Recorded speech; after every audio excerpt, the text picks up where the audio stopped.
Assalamualaikum warahmatullahi wabarakatuh. Alhamdulillah wa syukurillah wa la hawla wa la quwwata illa billah. Ashhadu an la ilaha illallah wa ashhadu anna Muhammadan abduhu wa rasuluh.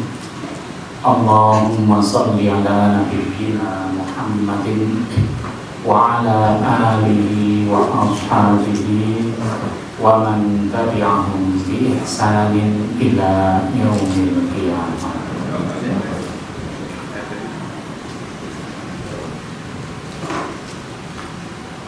Pengurus dan anggota DPII Kabupaten Bantul yang saya hormati, narasumber yang sudah rawuh, Bapak Iqbal yang saya hormati, para dai peserta juga yang saya hormati. Alhamdulillah pagi hari ini kita bisa bertemu dalam pelatihan dai Dewan Dakwah Islamiyah Indonesia. Semoga kehadiran kita di tempat ini akan mendapatkan rahmat, maghfirah dan barokah dari Allah Subhanahu wa Ta'ala. Salawat dan salam kita haturkan kepada junjungan kita Nabiullah Muhammad sallallahu alaihi wasallam, kepada para keluarga, para sahabat dan para pengikut beliau ila yaumil qiyamah.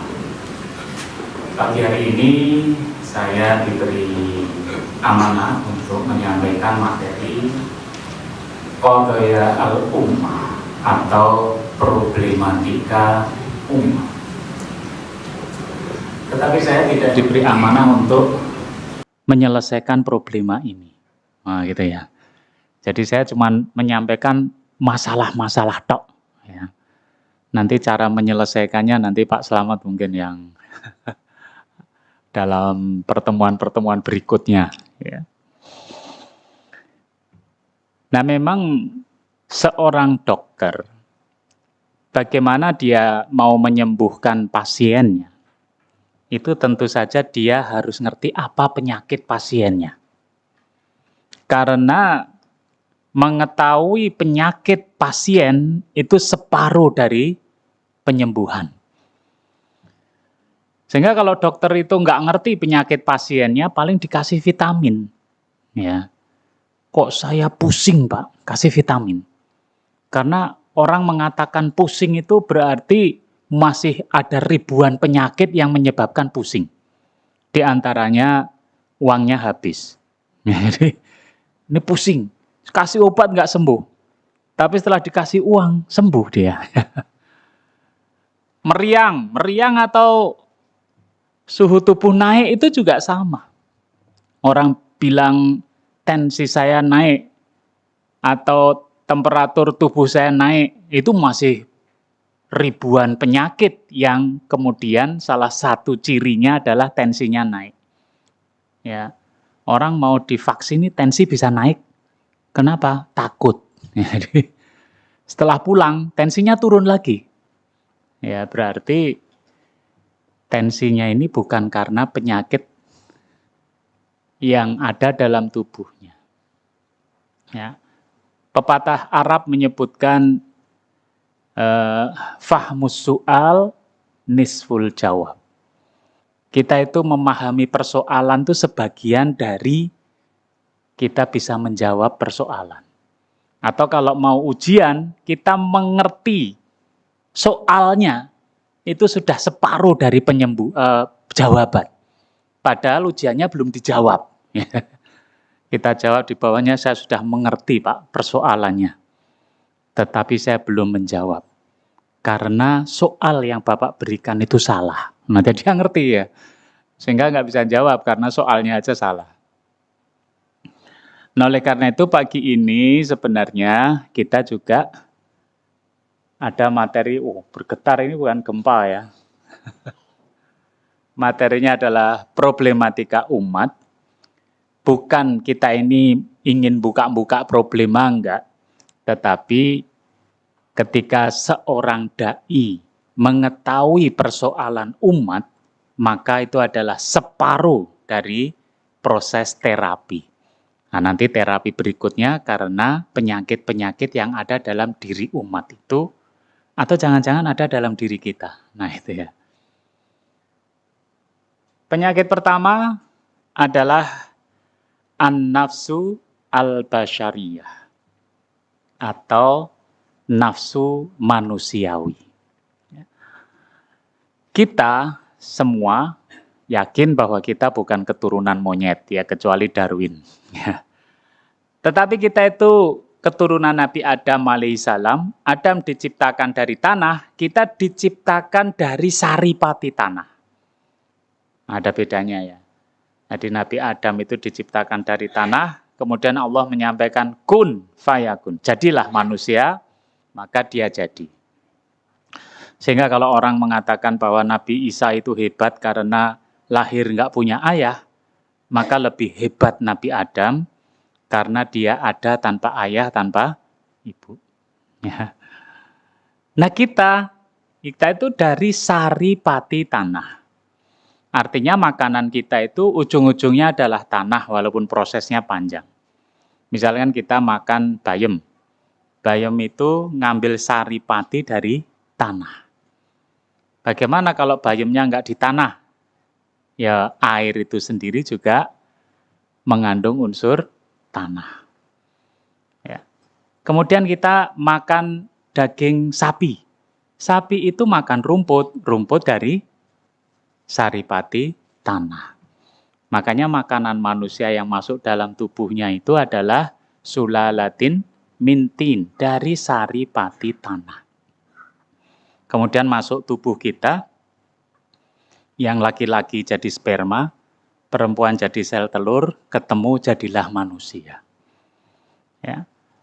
Nah, tetapi di slide berikutnya ternyata secara natural, dan itu memang tidak boleh dihilangkan, dan itu yang menyebabkan manusia berbeda dengan malaikat, adalah manusia itu cenderung dengan unsur tanah. Ya. Akhlada ilal ard, ya, cenderung kepada bumi, cenderung pada tanah. Sehingga manusia itu ada kecenderungan apa? Kepada lawan jenis. Ya, itu yang normal. Sing ora normal cenderung pada sesama jenis. Kalau di Thailand katanya ada 9 gender. Kalau di Islam itu kan ada 2 aja, laki-laki dan perempuan. Sejak kecil sudah ditanamkan, kamu laki-laki, muslim. Maka ketika umur 17 tahun dia udah full, udah ngerti ilmunya, udah ngerti fikihnya, udah membiasakan diri menjalankan, maka ketika balik mestinya mukallaf, ya kan? Tetapi sekarang kadang-kadang kita ngikuti pola barat, anak lahir, sudahlah dia nggak usah nyari identitasnya.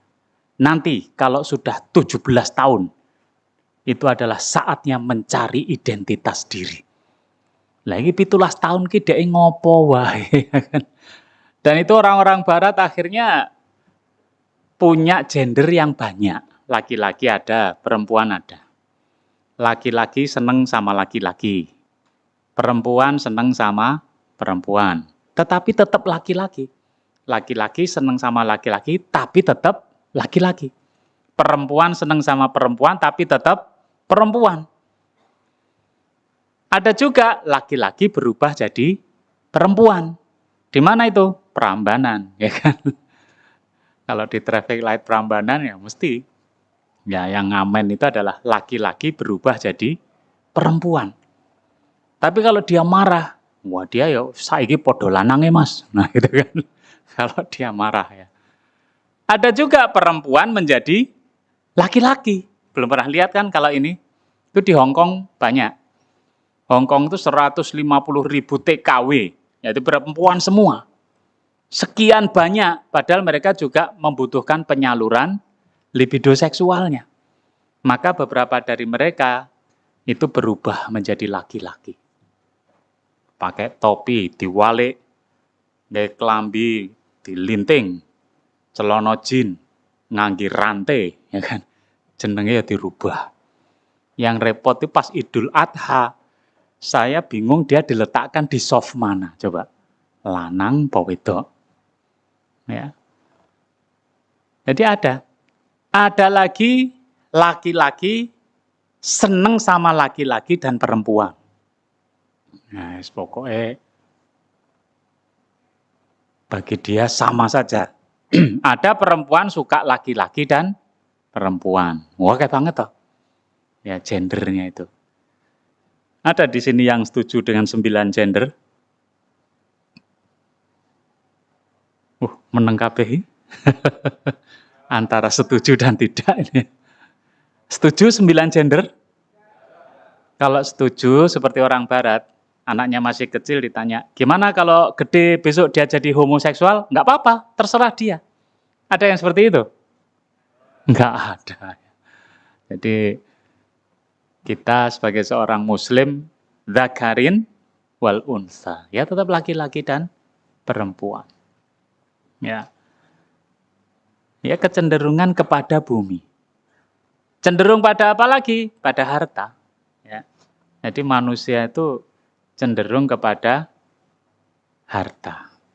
Cenderung kepada jabatan. Ya. Cenderung pada prestasi. Ketika ini betul-betul dia itu mengeksploitasi kecenderungannya kepada tanah, itulah yang disebut dengan nafsul amarah.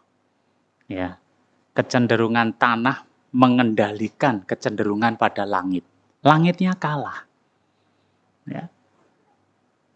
Tetapi kalau kecenderungan langit, kenapa kok ada kecenderungan langit?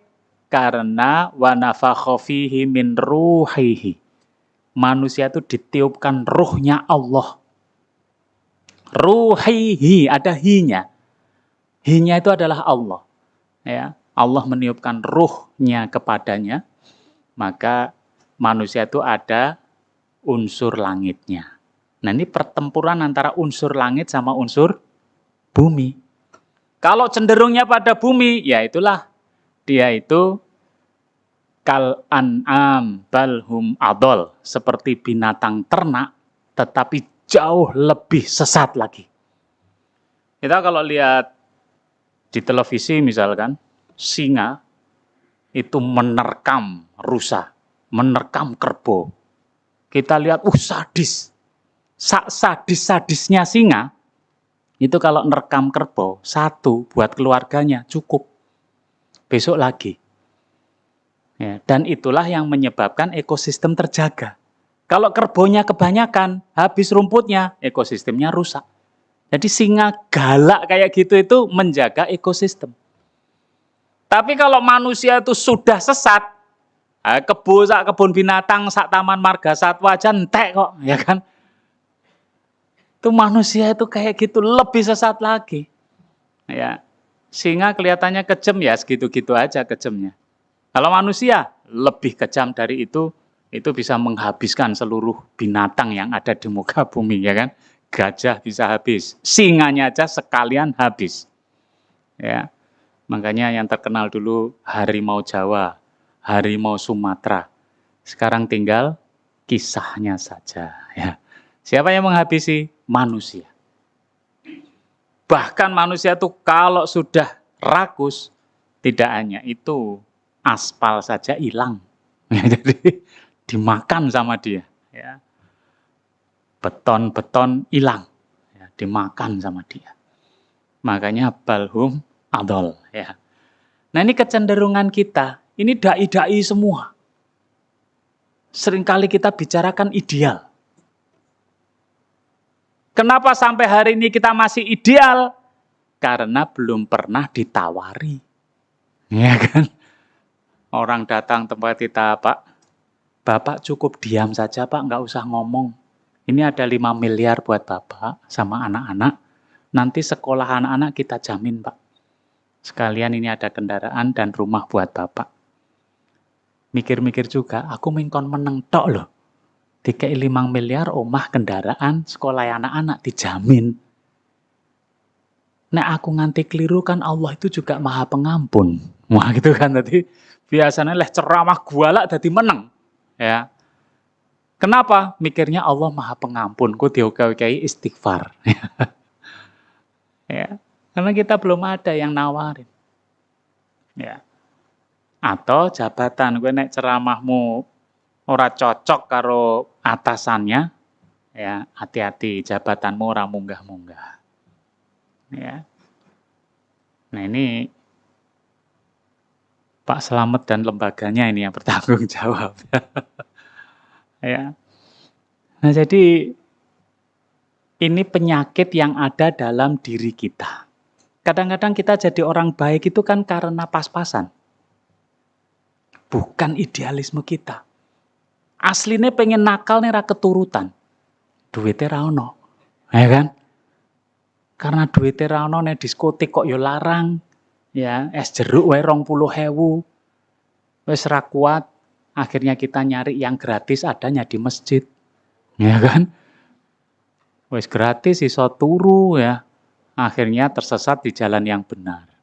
Kemudian jadi ustadz ya kan. Nah ini belum teruji sebenarnya. Coba nanti kalau ada yang datang ya kan. Atau ketika memang anak istri kita mulai gaya hidupnya berubah. Kita udah terkenal loh, ustadz yang terkenal kita ini. Anak istri kita mulai berubah. Ya pengen ini, pengen itu, pengen rekreasi ke Turki ya kan. Pengen tiap bulan umroh ya kan. Pengen mobilnya itu ya apa di atasnya Pajero gitu kan. Nah mulailah kita kemudian ustadz dengan tarif yang lumayan. Wah gitu kan. Dengan bungkus profesional. Saya ini ustadz, tapi profesional. Artinya wani piro. Wah gitu. Nah itu karena unsur bumi yang mendominasi. Ya. Nah ini penyakit yang pertama. Tetapi kalau unsur bumi ini nggak ada, kita yang nggak normal. Lah ustadz kok nggak tertarik sama perempuan? Nah, ya aneh. Saya pernah datang ke pernikahan teman, ketika foto kan suruh di samping pengantin putra-putri. Semuanya laki-laki yang mau foto. Siapa yang dekat dengan pengantin perempuan? Nggak ada yang mau. Akhirnya ada bilang, Pak Nono aja yang bisa menjaga dirinya. Hati-hati ya. Jadi kita semua ini sama. Kita semua itu punya kecenderungan dengan bumi. Makanya Islam mengendalikan hubungan laki-laki perempuan, ya kan? Hubungan tentang masalah harta, hubungan masalah kekuasaan. Karena nggak ada yang kebal di antara kita ini. Saya masuk kamar berdua dengan perempuan cantik, saya tuh nggak apa-apa. Saya hanya menceramahi dia. Ya ora ono sing ngerti arep kerokan apa. Nah gitu ya. Jadi kita sendiri normal kalau ada kecenderungan dengan bumi. Kalau kita meningkat, kecenderungan kita itu dikendalikan oleh langit. Ya, seorang ustadz berusaha mengendalikan nafsunya ini dikendalikan oleh langit.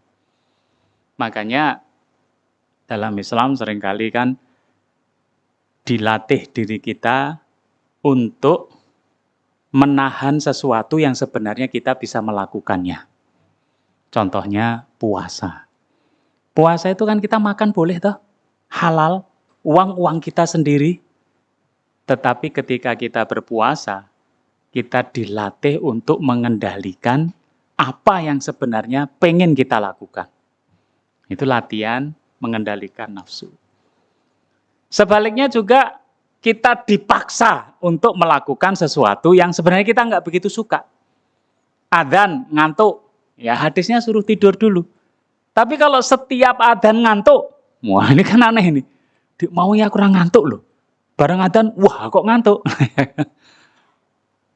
Berarti kita harus memaksa untuk sholat. Malam hari enaknya tidur atau sholat? Ya dipaksa walaupun hukumnya sunnah untuk bangun dan menjalankan sholat malam. Itu latihan pengendalian diri. Ya. Yang kedua, penyakitnya adalah syaitonun yudilluhu, setan yang selalu menyesatkan kita. Allah Subhanahu wa taala udah mengingatkan inna syaitana lakum aduwun. Ini kalau dalam kaidah bahasa Arab ada namanya takkid, penekanan ya. Inna itu takkid. Ya, sungguh-sungguh. Inna syaiton, sungguh-sungguh setan itu didahulukan lakumnya. Ya.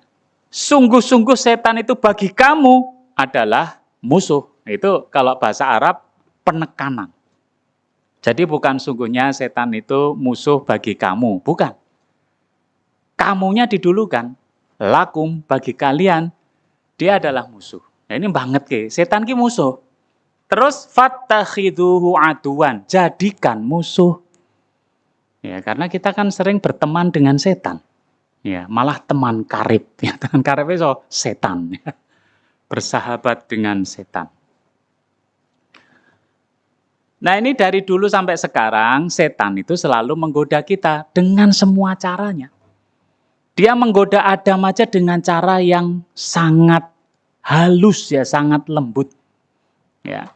Setan itu tanya sama Adam dan Hawa, kenapa Allah kok melarang kalian berdua mendekati dan memakan pohon khuldi, buah khuldi. Ya. Adam sama Hawa nggak ngerti. Pokoknya kalau diperintah Allah, manut. Iblis kemudian menyampaikan rahasianya. Antakuna malakain. Kalian berdua kalau makan buah khuldi, Anda itu bisa jadi malaikat. Adam ningok istrinya, piye jeng? Nek awake dadi malaikat piye? Ya ora apa-apa, apik-apik wae. Autakuna minal khalidin. Kalau enggak gitu, kamu akan kekal di surga. Adam nanya sama istrinya, gimana kalau kita kekal di surga? Ya malah aneh. Ya. Kemudian iblis itu ngomong pada Adam dan Hawa, inna lakuma laminan nasihin. Aku itu kalau buat kamu berdua hanya bisa memberi nasihat. Wah, indah banget toh. Dan ucapan iblis itu diabadikan di Al-Quran. Jadi misalkan saya ini sesepuhnya Bantul, ngandani ke kalian.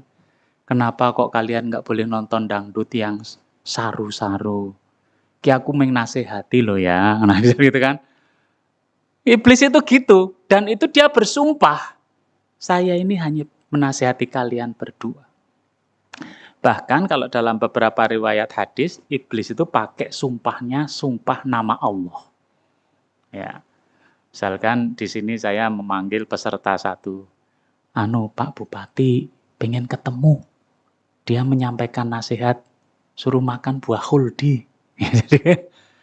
Padahal Pak Bupati nggak pernah ngongkon. Ya, coba iblis itu lembutnya menggoda orang gitu. Sehingga Nabi Adam dan Hawa makan buah khuldi. Ya, itu iblis. Makanya iblis itu di dalam surat Al-A'raf ayat yang ke-16, dia itu sudah bersumpah. Ya, la aq'udanna lahum siratakal mustaqim. Ya, iblis itu bersumpah akan menghalang-halangi manusia dari jalan yang lurus. Itu sumpahnya dia. Ya. Jadi nggak ada kok iblis itu baik hati, itu nggak ada. Lah setan kok baik hati? Nggak ada. Dia akan selalu menggoda kita dengan cara yang kita itu punya kecenderungan di dalamnya. Ya, nek sing digoda duit kebal, coba digoda perempuan, ya kan? Goda perempuan kebal, goda duit. Duit kebal, perempuan kebal, goda jabatan, ya kan? Itu digoda gitu. Ya. Ada juga sing ora digoda, wis menggok. Wi ono yo an. Dadi iblise wis lepas setang. wis diumbar wae. Contohnya siapa? Fir'aun. Fir'aun itu bilang, Ana rabbukumul a'la. Aku ini adalah Tuhanmu yang paling tinggi. Iblis itu nggak pernah ngaku Tuhan. Lah kok Fir'aun wis ngaku? Nah iblisnya wis lepas setang cul ke wae. Iki ora diapa-apane wis menggok. Ya. Nah ini sumpahnya iblis itu. Terus prakteknya gimana? Ayat berikutnya, summa la'atiyannahum, kemudian sungguh saya akan mendatangi manusia min baini aidihim dari depan, wa min khalfihim dari belakang, wa an aimanihim dari kanan, wa an syama'ilihim dari kiri. Targetnya satu aja, wala tajidu aksarohum syakirin. Targetnya supaya manusia termasuk para dai itu tidak mensyukuri nikmat Allah. Karena orang itu mulai belok dari jalan yang benar, awalnya adalah tidak mensyukuri nikmat Allah. Duwe bojo, ora disyukuri. Sehingga dia menengok rumput tetangga lebih hijau. Ya kan? Punya harta, nggak disyukuri. Sehingga dia selalu minta yang lebih. Apapun caranya. Awalnya dari situ. Tidak mensyukuri nikmat Allah. Qatadah itu dalam tafsir Ibnu Katsir menjelaskan iblis menggoda kita dari depan, artinya adalah iblis itu menggoda kita supaya kita itu nggak percaya hari akhir. Nggak percaya hari kiamat. Nggak percaya surga dan neraka. Padahal semua amal soleh itu dasarnya percaya pada akhirat. Sedekah apa mesti diganti? Ya belum tentu. Dia bisa jadi akan dibalas di akhirat. Kalau orang nggak percaya, nah dia sedekah sithik wae. Ditakoni kok sedekahmu mung sithik? Wah, iki sing bener ya ngono kuwi. Lah kok iso? Aku ki sedekah sithik, kuwi aku ya wis mikir. Engko nek surga ana, ya alhamdulillah aku wis sedekah. Nek surga ora ana, aku ora rugi. Wong sedekah mung sithik. Jadi orang yang sedekah sithik-sithik iki aslinya kan setengah percaya setengah ora. Ya kan? Kalau para sahabat sedekah tuh semua hartanya dikasih. Kita nggak sekelas itu kan. Kenapa? Ya saya mikir, nek surga ono nek ra ono. Ya. Apalagi kalau nggak percaya pada akhirat, kita bantu orang mesti ditandatangani pakai meter engko dibales loh ya. Ya. Aku dino iki bantu kowe ngresiki halaman rumahmu. Nah, mulai dino apa iki Minggu 12 Februari 2023. Kowe kudu bales. Wah, ya kan? Kenapa? Nggak percaya akhirat. Kalau orang percaya akhirat, ya sahabat itu sampai hanya satu piring jatah untuk istri, anak, dan dia diberikan pada tamunya. Ya. Dia nanya, Bu, ada makanan enggak? Enggak ada. Ada satu porsi hanya untuk anak kita. Coba dipenggalih pripun itu. Kata sahabat ini udah anak kita dilus-lus wae ben turu. Terus kita enggak usah makan, nanti satu porsi itu untuk tamu kita. Nanti lampunya dikecilkan supaya enggak kelihatan. Piring saya kosong, piringnya dia ada makanan. Tamunya datang makan kenyang, tuan rumahnya pura-pura makan. Istrinya yura makan. Oh itu kalau istri kita nggak solihah malah dipaidu awake dhewe, ya kan? Oh iki lho Pak, mesti dhisik nih koncomu. Mbok keluarga dipikir. Padahal sahabat biasa gitu. Sayyidina Ali masak roti untuk keluarganya, ada orang datang minta-minta, kasih. Setelah itu dia bilang sama keluarganya, hari ini kita puasa. Wow, ada di Bantul yang kayak gitu. Nah, kita digoda karena apa? Nggak percaya akhirat. Ya, kalau orang percaya, ya full totalitas. Ya, karena kita kadang-kadang setengah percaya, setengah enggak. Ya, senyum, lah kok nggak dibalas senyuman kita? Marah. Ya, awas, saya mulai saiki aku ora mesem karo kowe. Ya. Nek iso merengut. Lah padahal senyum itu kan untuk cari pahala di akhirat toh. Karena kita nggak percaya akhirat, pengennya dapat balasan dari orang lain. Ya. Itu godaan dari iblis. Yang kedua, iblis menggoda kita dari belakang, maknanya adalah iblis itu menggoda kita supaya kita itu melihat dunia itu indah. Dan kita ditarik untuk ke situ. Ya. Dan dunia itu ada di depan mata kita. Nah kadang-kadang yang bikin seorang dai itu nggak kuat adalah keluarga, istri, komunitas. Ya kan? Kadang-kadang dai-nya itu sederhana. Lah kok komunitasnya sepatumu regane piro ya, Mas? Iki 50.000. Wah, murah men. Golek sing 5 yutonan, Mas. Wah, jadi kan. Terus nek 5 yuta kuwi tidak iso nyelompat ini. Karena apa? Karena teman. Karena apa? Karena istri. Istrinya pengen berlibur ke Australia. Wah, jadi piye carane? Karena keluarga. Sekarang kan persepsi orang tuh kalau anaknya sukses ki nek punya jabatan, kaya, itu anaknya sukses. Ya kan? Sehingga kita terpaksa harus pura-pura sukses. Ya, kalau bisa korupsi supaya dianggap sukses. Ya. Nah, dunia itu jadi indah. Ya. Malah ngangeni. Makanya maksiat itu ada unsur candu. Saya tanya sama tetangga saya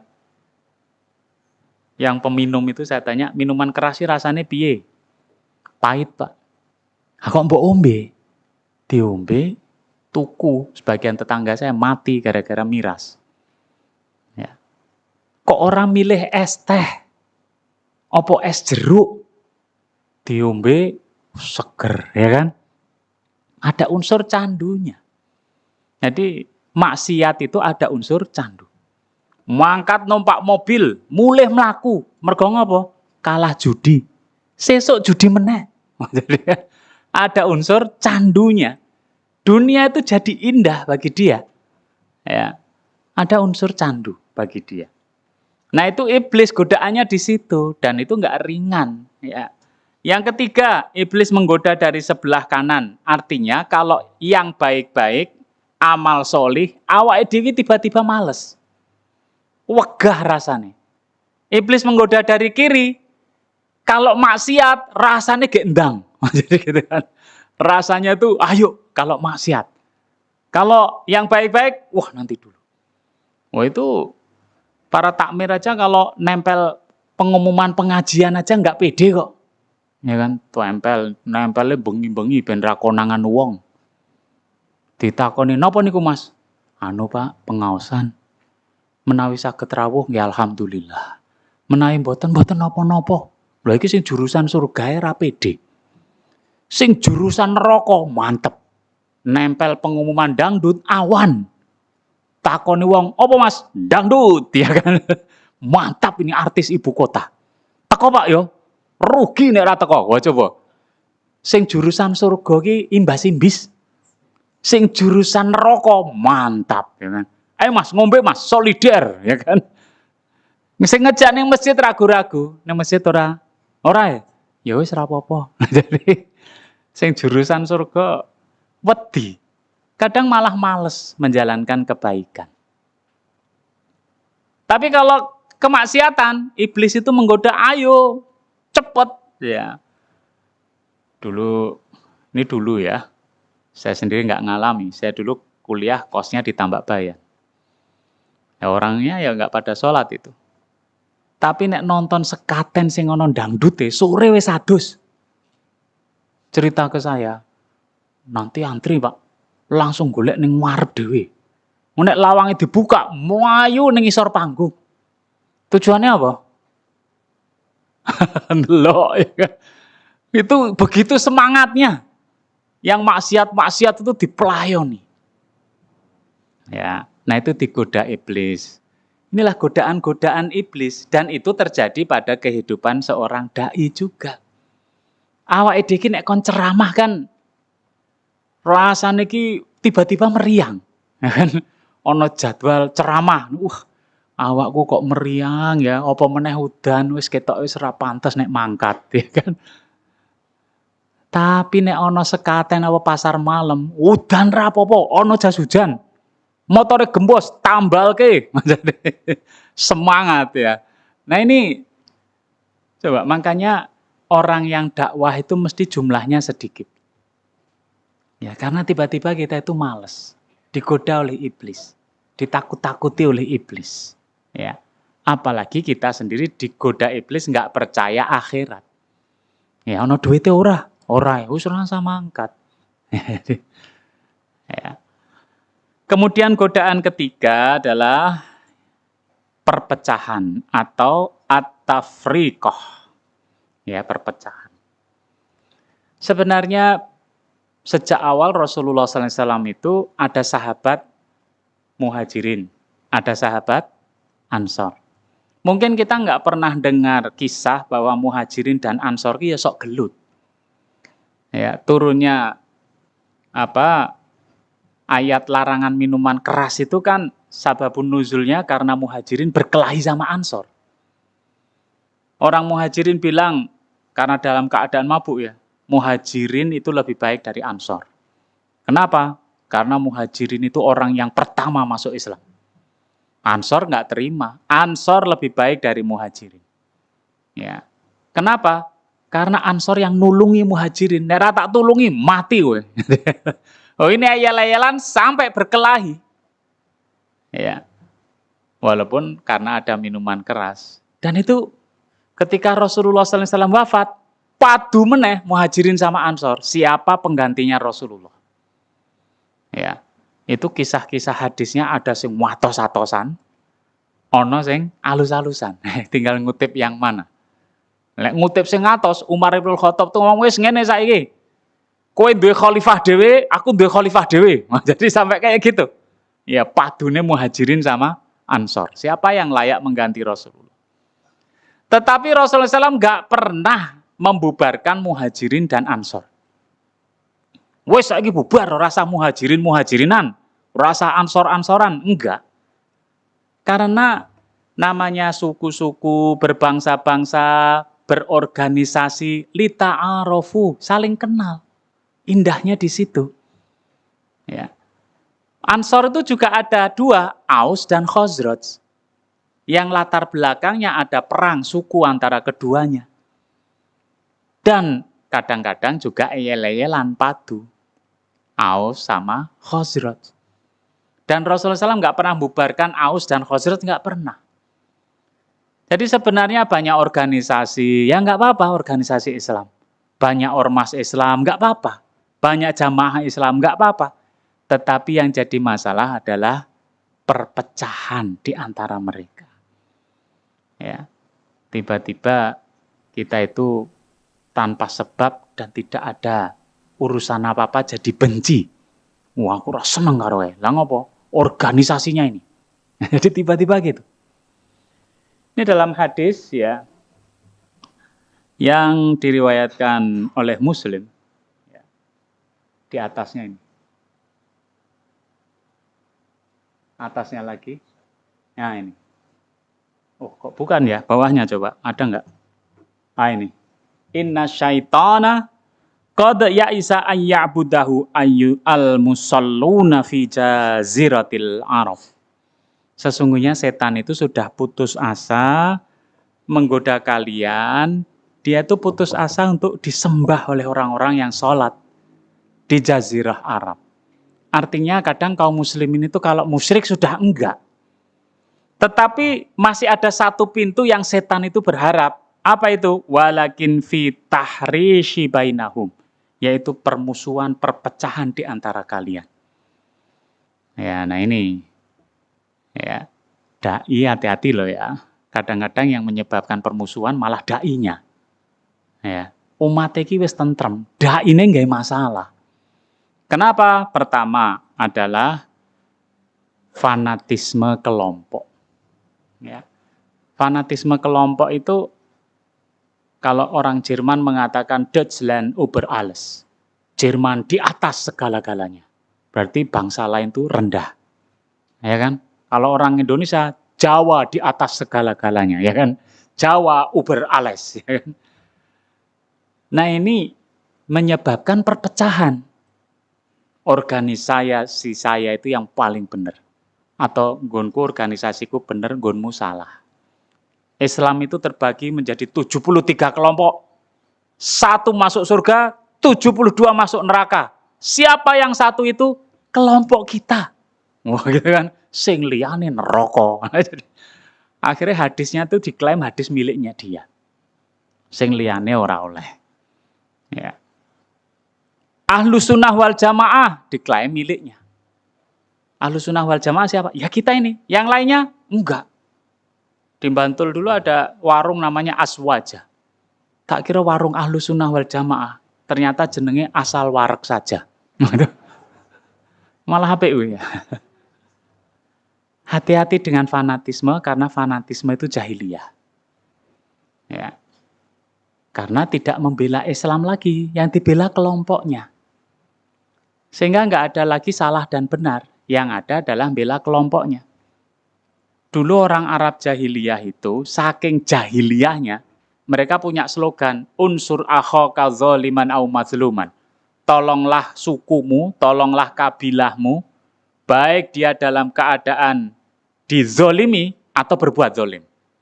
Rasa takon bener apa salah? Takonono. Kamu sukunya mana? Kabilahnya apa?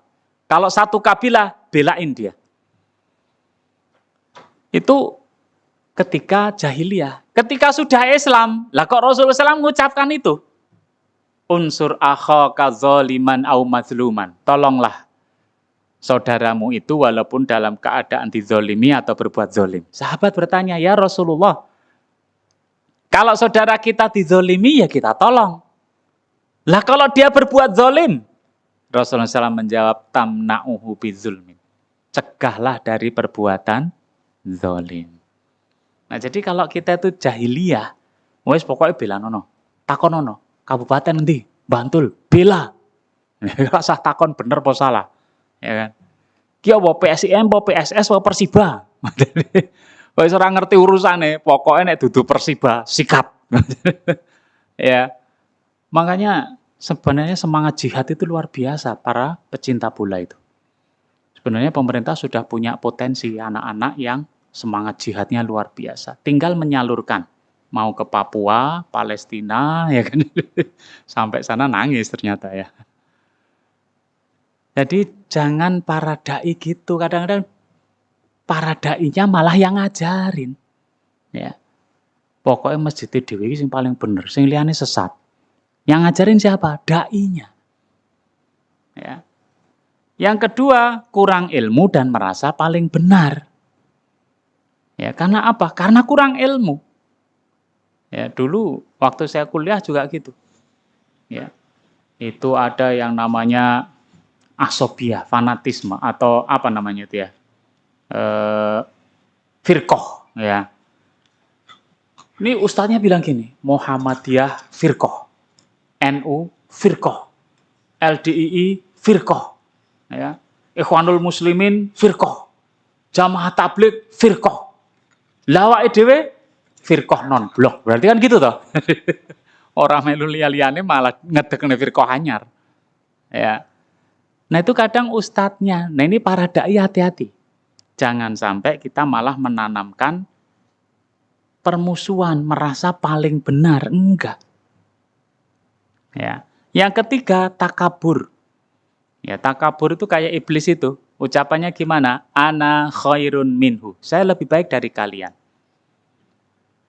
Rasulullah itu ketika sahabat itu eyel-eyelan ketika baca Quran, Rasulullah SAW itu marah. Kulluhuma khair. Kalian berdua baik semua. Ketika para sahabat juga gitu. Utsman itu sampai membuat mushaf Utsmani karena takut perpecahan kaum muslimin dalam baca Quran. Sing siji logat Jawa, sing siji Jawa, ya kan?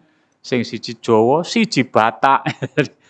Nah, itu orang itu kalau mendengarkan omongan orang lain kan rasanya lucu. Wong Yogya ngrungokne wong Madiun ngomong. Salake gede rame-rame ya kan. Orang Madiun lihat orang Jawa ya guyu, lampune pading. Kok main pading? Kurang mantep. Kudune kan puadange rame-rame. Kalau kita dengar orang apak-apak ya lucu. Mangan sega, dudu sego. Gimana kalau itu baca Quran? Jadi diketawain atau malah eyel-eyelan, maka disatukan. Lah kok zaman sekarang ini perbedaan cara baca Quran dadi eyel-eyelan. Ngene dhewe luwih apik timbang kae. Kae niru awake dhewe lho. Lah nek niru kan tambah pahala toh. Ya kan? Jadi kalau kita bikin cara membaca Al-Quran, kok ditiru wong, ya berpahala. Jangan tiru-tiru kita bikin hak paten. Ya kan? Angel Islam lah ngono kuwi ya. Ini bukan hak paten, niru-niru monggo silahkan. Ya. Tiba-tiba kita berpecah karena apa? Takabur, merasa kita paling bagus. Ini teknik membaca Quran yang pertama kali di Indonesia. Dan sanadnya langsung ke Rasulullah. Wah, jadi sing liyane iki salah kabeh. Nah, keliru. Ya, karena takaburnya kita. Ya. Yang keempat, dengki.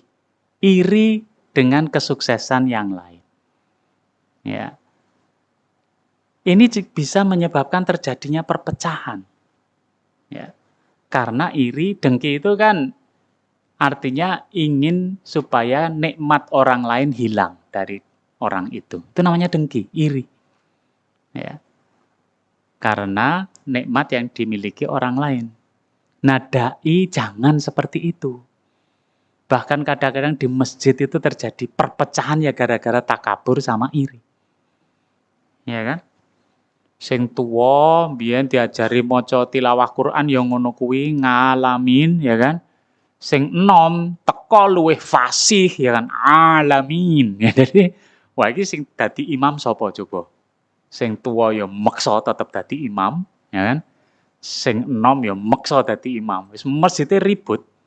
Ya. Ini yang dai-dai juga harus tahu diri loh ya. Sesuk nek kita tua wis cedal, biasanya ya dadi imam toh. Saiki ben sing cah enom, aku tak ning mburi wae. Oh itu harusnya rasa takabur hilang, rasa dengki hilang, ya kan? Kadang masjid ribut gara-gara seperti itu. Kemudian berikutnya penyakitnya apalagi nih? Coba dicari yang judulnya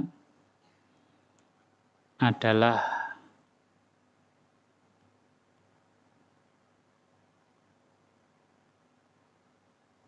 ini. Dha'fu fahmil Islam, lemahnya memahami Islam. Ah ini ya pas.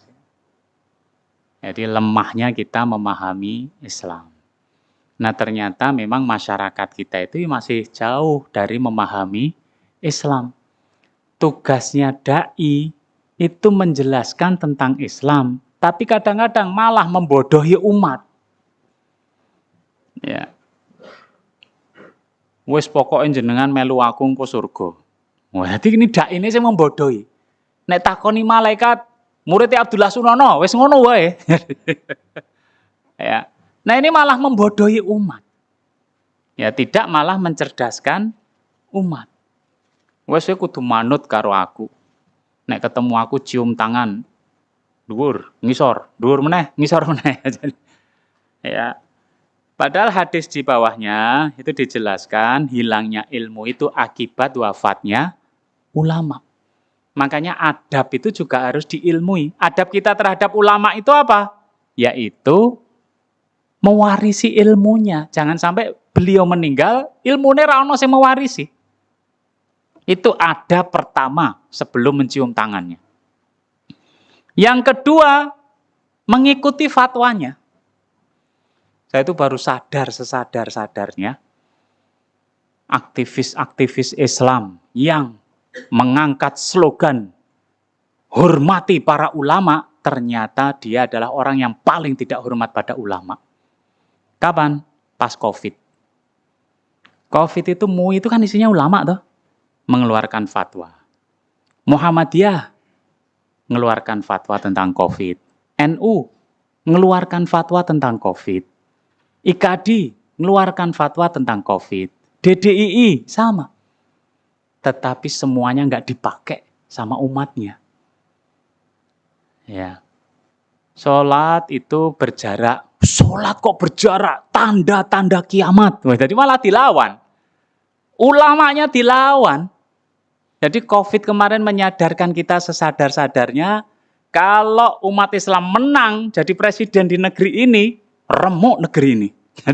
Karena ternyata mereka juga nggak menghormati ulama. Ya, semua itu dilawan ulama itu. MUI itu dilawan sama orang nasionalis. Muhammadiyah dilawan sama pengurus Muhammadiyah. NU dilawan sama pesantren atau masyarakat NU. Semua gitu. Berarti kita ini belum siap punya adab sama ulama. Kenapa? Karena fatwanya nggak nyenengin kita. Kita senengnya yang heroik-heroik gitu kan. Ya, ternyata fatwanya nggak heroik, tinggal. Bahkan sesat menyesatkan. Kenapa? Karena kadang-kadang dai ini ada dai yang betul-betul berilmu, ada dai entertainment. Ya kan?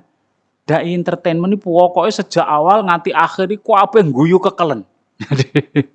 Ya, nek perlu ono saru-sarune sithik. Ya. Nah, dai-dai ini akhirnya malah bikin fatwa sendiri. Lawang ilmu nggak punya kok bikin fatwa. Sesat menyesatkan. Nah, ini kita di sini kumpul semua. Yuk kita ikuti aja para ulama. Kita mau dai entertainment, mau dai tenanan, kalau ditanya sesuatu tinggal ngutip aja dari para ulama. Ulama pendapatnya gini.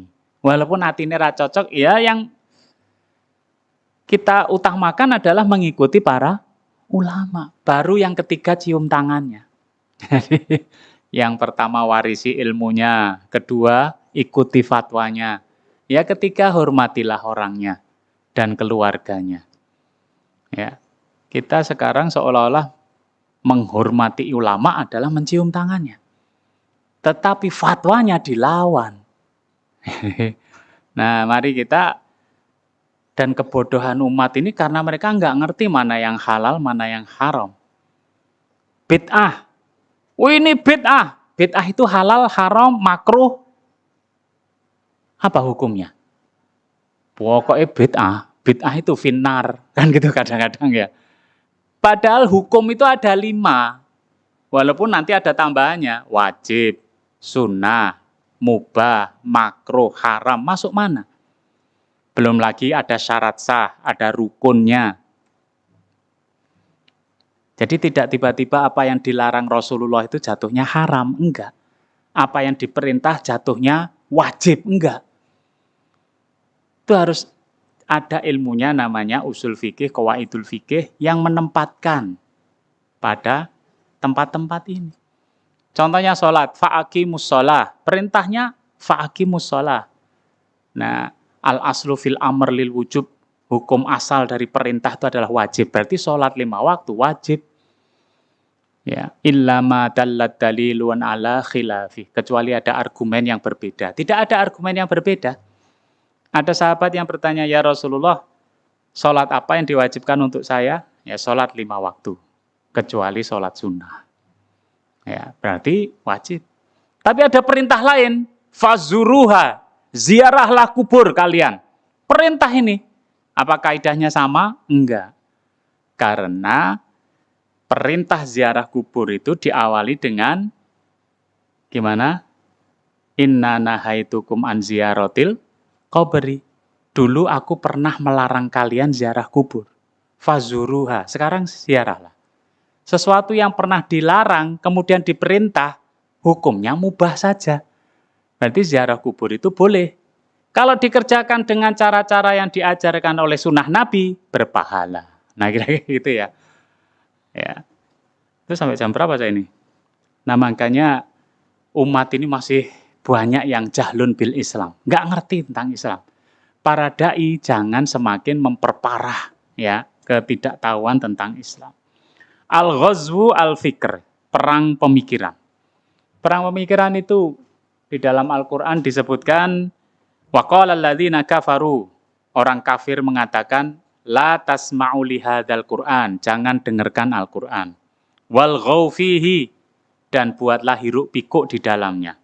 La'allakum taghlibun, supaya kalian bisa mengalahkan kaum muslimin. Programnya apa saja? Hedonisme. Hedonisme itu artinya adalah senang-senang. Pokoknya urip pisan ki digawe seneng wae. Rasa susah-susah. Kalau bisa masa kecil dimanja, masa remaja hura-hura, masa tua kaya raya, mati masuk surga. Wah, jadi enak tenan we. Hedonisme itu dibuat senang-senang. Fasilitasnya dibuat murah. Ya. diskotik murah, minuman keras murah, ya kan? Prostitusi murah, bahkan ada bonusnya. Ya. Nah itu semuanya dibuat murah supaya orang itu la tasma'u lihadzal Qur'an, nggak dengerin lagi Al-Qur'an. Dan ini yang paling susah, apalagi bagi remaja. Apa saja bisa dan boleh. Kita tuh sebenarnya kan nggak ada landasan hukum untuk memberi sanksi orang kumpul kebo, nggak ada. Ya. Jadi kalau ada orang kumpul kebo kok diantemi, sing ngantemi bisa tangkap polisi di penjara. Ya. Kenapa? Karena mereka itu boleh. Yang mengadukan, yang boleh mengadukan itu hanyalah suaminya, istrinya, atau anaknya, atau orang tuanya, papat itu. Nek tonggone ra iso. Kalau bisa hanya mengusir saja dengan alasan mengganggu ketertiban masyarakat atau kenyamanan masyarakat. Cuman itu. Janda didolani duda, ya kan? Terus yang arep ngamuk sapa? Ra ono. Kalau kita keplaki, iso dadi masalah. Ya. Jadi hedonisme itu yang paling sulit. Karena fasilitasnya itu dibuat, ya. Dan itu juga seiring dengan nafsu manusia, ya. Ditambah dengan dia itu bikin candu kita. Maka orang nggak mau lagi antara ngaji sama konser, oke henti. Ya. Ngaji ya, alhamdulillah ini oke saya ngaji. Alhamdulillah. Makanya ngajinya ditambahi konser, ya kan biar sing teko ya oke, tapi konser Islami ya wis apa-apa. Ya. Kenapa? Hedonisme itu ngelawannya susah. Kemarin di Ponorogo itu 100 anak minta kompensasi pada pengadilan agama karena sudah menghampiri perempuan. Dua-duanya di bawah umur. Di bawah 19 tahun. 100 orang. Kira-kira tempat lain ya podo lah kira-kira. Yang tahu Hak Selamat ini ya. Di Kemenak ini atau pengadilan agama Pak Hanafi. Ya. Kenapa? Ya itu bebas kok. Ya. Nah yang paling susah itu hedonisme. Belum lagi ada PlayStation, ya ada game center. Ya, wis pokoknya itu menyebabkan orang itu la tasma'u lihadzal Qur'an. Yang kedua, liberalisme. Liberalisme itu puncaknya adalah semua agama sama. Kabeh wong mlebu surga. Ya. Oh itu beda dengan moderasi beragama loh ya. Moderasi beragama itu enggak boleh liberal dan enggak boleh ekstrim. Jadi liberal itu termasuk larangan, tidak moderat itu. Karena apa-apa boleh. Ya. Apa-apa sama. Lah kalau apa-apa sama, kalau ada orang datang pada Anda ya, kabeh agama padha Mas, dek wong Islam. Ya Anda sampaikan ke dia, lebih baik Anda pindah agama saja. Kenapa? Lah kowe tiwas kesel-kesel sholat 5 waktu, ya kan?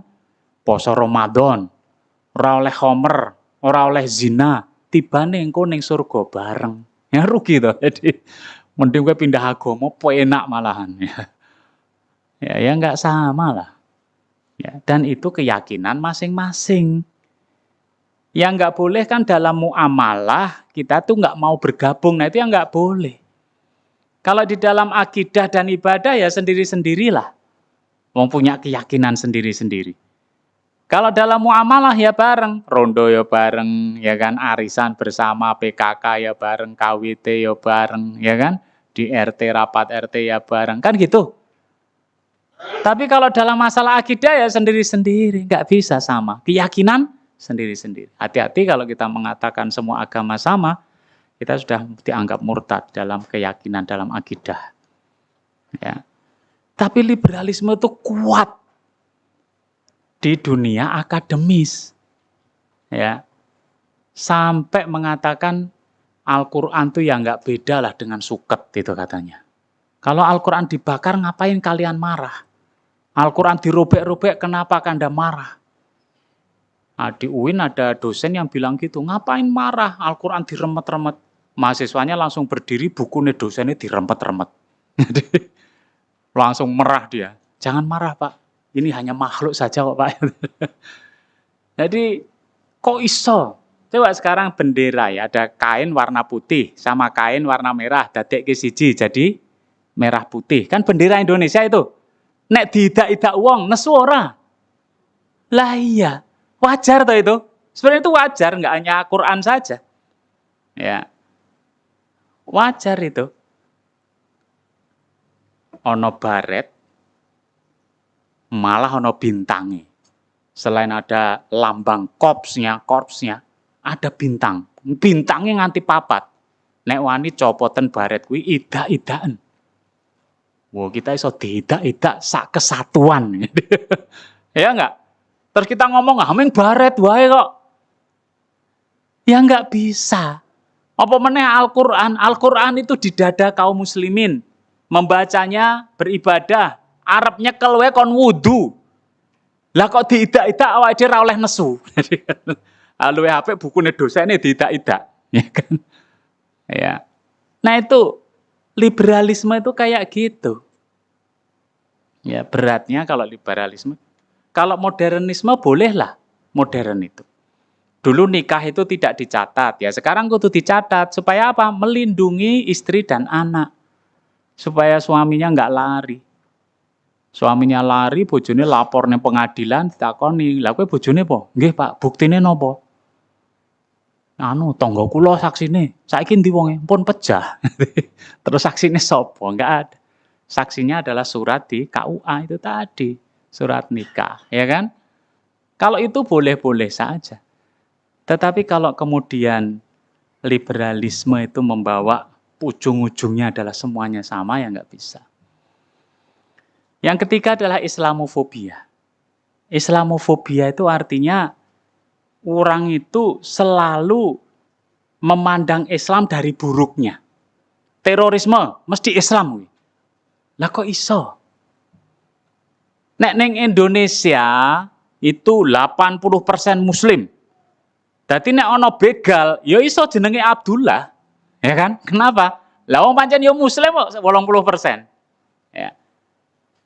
Tetapi ingat, korban teroris dibandingkan korban klitih, ya iso oke korban klitih. Wong teroris itu belum melakukan wis ditangkap coba. Di kudune kan ana korban sih ya. Lebih banyak korban klitih dan lebih banyak pencitraan. Yang dituduh pesantren. Ya, nah ini kan repot. Pesantren dianggap sarang komunis karena intoleran. Ada sekolah-sekolah dianggap intoleran. Kenapa? Karena ada lagu apa? Tepuk anak soleh, ya kan? Berakhir dengan Islam, yes, kafir, no. Itu kalimat itu benar nggak? Benar toh. Lah kok dianggap intoleran? Lah terus piye anaknya dia kon piye? Ya. Padahal muni kafir oleh bolehnya non muslim lagi kafir kok. Nah itu Islamofobia tuh gitu. Tiba-tiba orang tuh dianggap salah gara-gara agamanya Islam. Nah ini yang nggak fair. Ya. Pokoknya nek katoke cingkrang, lah ya sing katok cingkrang kan kasihan. Bathuke ireng, ya sing bathuke ireng kan kasihan ya kan. Apa salahnya mereka? Harusnya kan salah apa? Maling apa? Kan enggak. Ya. Sampai Papua yang kayak gitu membantai masyarakat, nggak dianggap teroris. Maka ini pencitraan. Islamofobia kadang-kadang pokoknya wong ki wedi nek dadi wong Islam sing apik. Ya. Sampai wong tuane nasihati le kowe dadi wong apik ning aja apik banget. Kan bingung itu. Apik banget ra oleh malah. Nah, ini juga persoalan kita. Makanya dai-dai ini jangan eksklusif ya. Dai ini harus bergabung dengan organisasi yang baik. Muhammadiyah, NU, DDII. Kenapa? Sing ditangkepi seringkali sing eksklusif. Ya kan? Ya kita menghindari diri dan keluarga kita dan jamaah kita. Ya. Kemudian legal formal. Jadi kalau punya pengajian ya tiga legal lah. formal. Kemudian membangun kedekatan. Ya pengajian tuh kita tuh seneng karo kemenak, kan kemenak itu yang menaungi. Ya kudu kenal, ya kan? Atau kenal sama Pak Bupati. Jadi kalau ada orang, kayak teroris Pak, dudu kayak gini koncoku. Ini wajahnya teroris, awet lahir kaya ngono kuwi. Apa ya harap operasi wajah. Ya. Jadi dai-nya harus seperti itu. Ya. Kemudian dai itu jangan suka menghakimi sebelum dia itu membangun masyarakat. Dai itu gini loh. Dai itu adalah orang yang memindahkan seseorang dari titik koordinat yang tidak baik menjadi lebih baik. Itu tugas dai. Jadi kita itu berpikir, nek aku ngene, wonge saya mutung ora. Wis ben minggu maca Yasin, ra yasinan. Malah totek ning perapatan, ya kan? Akhirnya dadi klitih. Lah maca Yasin tuh ya berpahala toh. Mbok digolekke dalan, gitu kan? Karena dai itu slogannya adalah nahnu du'at walas nakudot. Kita ini adalah dai, bukan hakim. Nah, hakim kan nudingi, wah sesat, ya kafir. Kita kan enggak boleh, dan dalam Islam enggak boleh. Hadisnya sahih. Ono wong ngomongin, wah nek kowe iki neraka, aku iki surga. Itu aja enggak boleh kok. Nah, ternyata dalam perjalanan wong sing diunekne neraka tobat dadi wong apik. Sing ngunekne surga ternyata tersesat di jalan yang salah. Yang satu mati husnul khotimah, dirinya mati su'ul khotimah. Jadi enggak boleh menghakimi itu. Pokoknya dai itu harus mikir piye wong iki iso luwih apik. Ya. Makanya sibukkan masyarakat dengan kebaikan, ya, supaya dia lupa dengan jahatnya. Kenapa orang kok jahat? Orang ono alternatif. Wong golek alternatif itu ya gampang, ya kan? Ada orang mati, kemudian orang main judi di sekelilingnya. Kita kan mangkel. Tapi itu simbiosis mutualisme loh. Dia main judi di situ toh. Itu ngancani sing keseripahan nganti esuk. Apik ora? Apik. Terus judi kuwi mesti ono cuk. Cuk itu apa? Ada dana yang diserahkan untuk tuan rumah. Tuan rumah iki men ngetokke wedang karo snack. Cuke kuwi luwih dhuwur timbang wedang karo snack ya bathi. Dadi tuan rumah ya dikancani tur oleh bathi.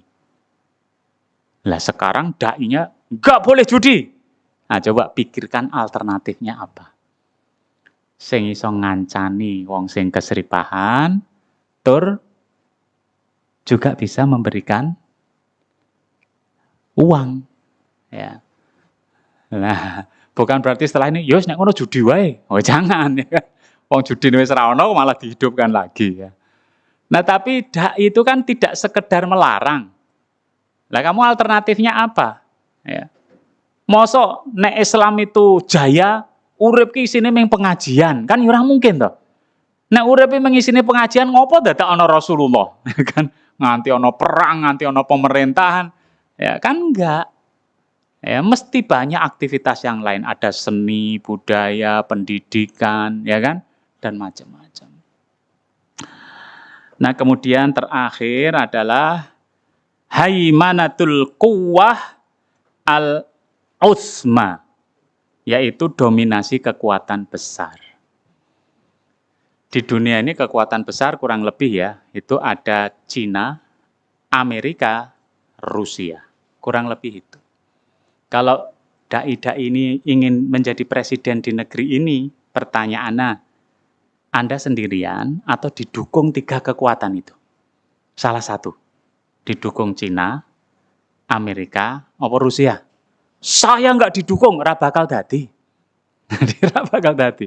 Nah sekarang kita nggak bisa menghindarkan itu, tinggal kita orang pinter atau enggak. Kalau kita orang pinter, bargainingnya itu setara. Ya udahlah, Freeport kamu, terlanjur kamu ya. Tapi tolong saya diberi ini. Nah itu wong pinter. Oke, tambang minyak kamu, nikel kamu, tapi saya diberi ini. Ya, atau nikelnya paru-paru. Itu kalau pinter. Tetapi kalau mau sendiri, nggak bakal jadi presiden. Ya makanya presiden di negeri ini tinggal milih Arab karo Cina, karo Amerika, atau sama Rusia. Nah, Anda pilih mana? Saya pilih Korea Utara, Pak. Wah, nuklir mesti itu ya. Ya. Nah, ini kita di bawah dominasi asing dan sampai hari ini nggak bisa. Belum bisa kita kok melepaskan diri dari dominasi asing atau kekuatan besar dunia. Ini belum bisa. Tinggal milih mana yang terbaik untuk rakyat. Ya. Sementara negara-negara Arab belum mampu menjadi negara yang dominan. Ya. Nah, itu ya, makanya ya 50-50 ya. 50-50 itu enggak 100% Islami. Ya itu ya agak susah. Minuman keras itu aturan dari undang-undang kan diperbolehkan ya dengan pengecualian kan gitu. Ya kan? Makanya di Lombok kan gubernurnya mencanangkan pariwisata Islami, tapi ya angel. Dulu disenggigi, oke wong udo toh, maksudnya kelambine sidik-sidik. Nah, sekarang disempitkan, namanya di Gili Trawangan, ya. Nah, mulai di sana. Jadi kalau sana harus naik kapal, ya kan, sampai sana pulaunya juga kecil, tetapi ya tetap wisata. Ya minuman keras di sana, ya kan. Wong klambine rong lembar ya ning kono, gitu kan. Ini promosi atau apa, Pak? Ya. Nah, jadi artinya nggak bisa 100%. Ya kita kemudian kok tiba-tiba pengen semuanya harus Islami, nggak bisa. Nah, demikian yang bisa saya sampaikan persoalan ini, daftar persoalan semua ya. Nah, dai itu ada di ujung tombak masyarakat. Kita yang ada di depan. Kalau dai-dai ini termasuk saya, Pak Slamet dan lain-lain meleto, ya kurang lebih masyarakat ya gitulah. Dai ne wae kaya ngono. Ya. Lah apalagi masyarakat. Nek daine sing penting payu, ya masyarakat kira-kira gitu juga. Ya kan? Kalau daine sing penting lucu, ya masyarakat ya lucu-lucu. Ya. Kurang lebihnya saya minta maaf, saya kembalikan pada pembawa acara. Assalamualaikum warahmatullahi wabarakatuh.